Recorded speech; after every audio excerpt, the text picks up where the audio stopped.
Bonjour à tous, bonjour David Cormand. Bonjour Monsieur Darret. Emmanuel Macron reçoit aujourd'hui Vladimir Poutine à Brégançon. Alors, est-ce que le chef de l'État a raison de lui tendre la main alors que la répression contre l'opposition s'intensifie encore ces dernières semaines en Russie ?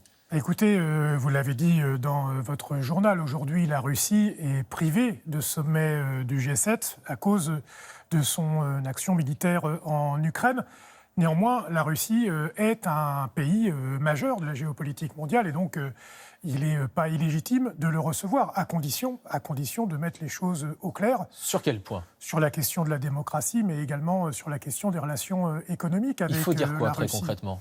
Il faut dire que les partenaires de la France et de l'Europe doivent avoir une action démocratique dans leur pays. Vous savez, il y a beaucoup d'acteurs majeurs qui grossissent. On a parlé de la Russie, on peut parler également de la Chine avec ce qui se passe à Hong Kong. Et l'Europe a un problème, c'est qu'on a des États puissants, mais l'entité européenne est un géant économique, mais un nain politique et un nain diplomatique. Il faut changer ça si on veut pouvoir peser sur la scène internationale. Vous seriez favorable, vous, à ce que la Russie réintègre le G7, de fait le G8 ? Non, pas dans un premier temps. Pas dans un premier temps, parce que M. Poutine, non seulement il y a ce qui s'est passé en Ukraine, mais il y a aussi la répression qu'il y a eu à Moscou il y a encore quelques jours, parce que des candidats et des candidates de l'opposition sont empêchés de pouvoir candidater aux élections locales en Russie. Or, c'est un enjeu important pour M. Poutine, puisque c'est au niveau local en Russie que peut encore s'exprimer la diversité politique, et c'est d'ailleurs pour cela qu'il veut quelque part tuer dans l'œuf une offre alternative politique à ce qu'il incarne. Ah, vous le disiez, il y a un autre endroit où on voit énormément de manifestations ces dernières semaines, c'est Hong Kong, 1 700 000 personnes hier encore dans les rues, et une forme de silence, presque en Europe, en France. Le président chinois sera à Biarritz pour le G7 en fin de semaine. Est-ce qu'il faut lui faire passer un message particulier ? Qu'est-ce qu'Emmanuel Macron et les autres chefs d'État doivent lui dire ?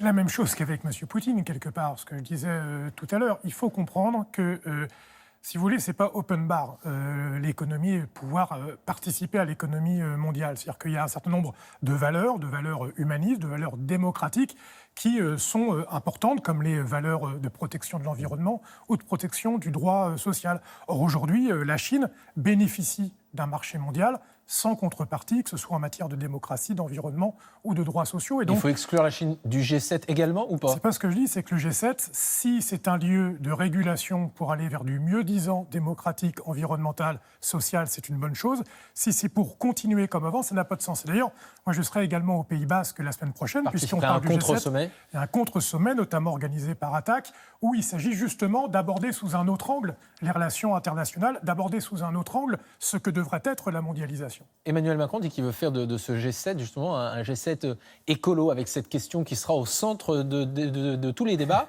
Est-ce que vous lui faites au moins crédit de cela ?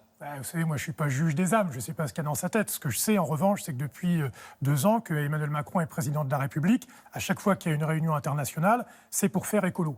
Donc ça, c'est les paroles. Et puis il y a les actes. Et pour que M. Macron soit plus crédible, il faudrait que les politiques qu'il mène en France soient crédibles en matière d'écologie. Pour vous, il n'y a aucun acte pour l'instant. On voit qu'il y a une lutte qui est mise en place notamment par Brune Poisson contre les plastiques, et une politique qui se veut écologique par le gouvernement. Pour vous, c'est résultat zéro depuis 2 ans ? Non, zéro, j'en sais rien, mais c'est faible. En tout cas, ce n'est pas à la hauteur de ce qu'il faudrait faire. Vous savez, jour après jour, semaine après semaine, nous avons des rapports qui nous montrent que la vie s'effondre sur notre planète, que les rejets de gaz à effet de serre ne diminuent pas. Vous avez la Génération Climat, vous aviez Extinction Rebellion, qui est un mouvement social qui est né en Grande-Bretagne, où les citoyennes et les citoyens, notamment les plus jeunes, disent « on ne peut pas continuer comme ça ». Et moi, je constate qu'il y a un décalage incroyable entre, d'un côté, une opinion publique, une société civile qui se lève, et des dirigeants, dont M. Macron, qui ne sont pas à la hauteur de ces attentes. Alors, rentrée internationale avec le G7 à la fin de la semaine à Biarritz, on le disait, rentrée en France cette semaine pour l'exécutif, Conseil des ministres mercredi, samedi soir à Bormes-les-Mimosas. Emmanuel Macron a appelé les Français à se réconcilier. Nous avons connu des moments de division, parfois de violence, dont il faut savoir sortir, a dit le chef de l'État. Là où Emmanuel Macron a raison, c'est que nous sommes dans un moment où la brutalisation des débats dans notre société n'est plus viable. C'est qu'on voit bien, on a l'impression que pour se faire entendre, il y a besoin de durcir le débat. Mais les responsables politiques, au premier rang desquels le chef de l'État, ne sont pas sans responsabilité dans ce phénomène.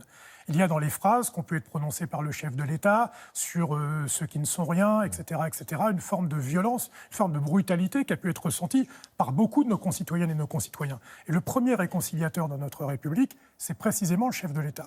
Est-ce que le chef de l'État se conduit comme quelqu'un qui pourrait apaiser les maux qu'il y a dans notre société, je ne le crois pas. Quand il fait plus pour les plus riches et pas assez pour les plus fragiles, il n'apaise pas la société. Quand il laisse les urgences et les hôpitaux publics se fragiliser, il n'apaise pas notre société.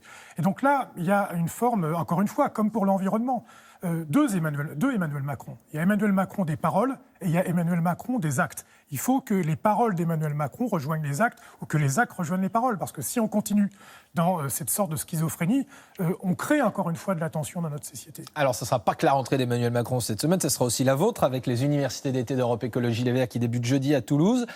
Les municipales, j'allais dire, quel objectif? Combien de mairies? On sait qu'on connaît Éric Piolle à Grenoble. Votre objectif, c'est quoi? Écoutez, le plus possible. Mais Est-ce qu'on peut le chiffrer?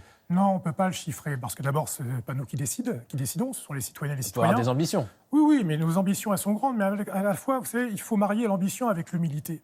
Moi, je ne crois pas que suite aux résultats que nous avons eus aux élections européennes, nous avons là un chemin pavé de roses. Il faut continuer de convaincre. Et nous, pour les municipales et puis pour les élections locales ensuite, on veut rendre aux citoyens cette échéance. Ce ne sont pas les états-majors politiques nationaux qui doivent décider. Et donc nous, pour les municipales, nous allons mettre au pot commun un certain nombre de projets sur le municipalisme, c'est-à-dire une participation plus démocratique des citoyens à la vie de la cité. Avec des listes partout en France? Oui, partout où nous pourrons en faire, nous en ferons, mais pas forcément seuls, avec les citoyennes et les citoyens, avec d'autres forces politiques. Pas forcément seuls, c'est-à-dire que ça sera quoi les critères d'alliance? Le fond. Quel projet pour les villes? Par exemple, la défense des services publics, le refus des grands projets inutiles et imposés. Par exemple, à Strasbourg, les dirigeants locaux souhaitent une nouvelle autoroute, pareil à Rouen. Vous savez, nous, on va essayer de proposer de la cohérence, qu'au niveau local, on puisse se réapproprier notre démocratie, faire davantage de l'écologie. Au niveau local, on peut faire l'écologie du quotidien. C'est celle qui a le plus d'impact pour nos concitoyennes et nos concitoyens. Et c'est sur ces projets que nous allons nous battre. Merci beaucoup, David Cormand. C'est à vous, Laurent. Et je vous retrouve demain.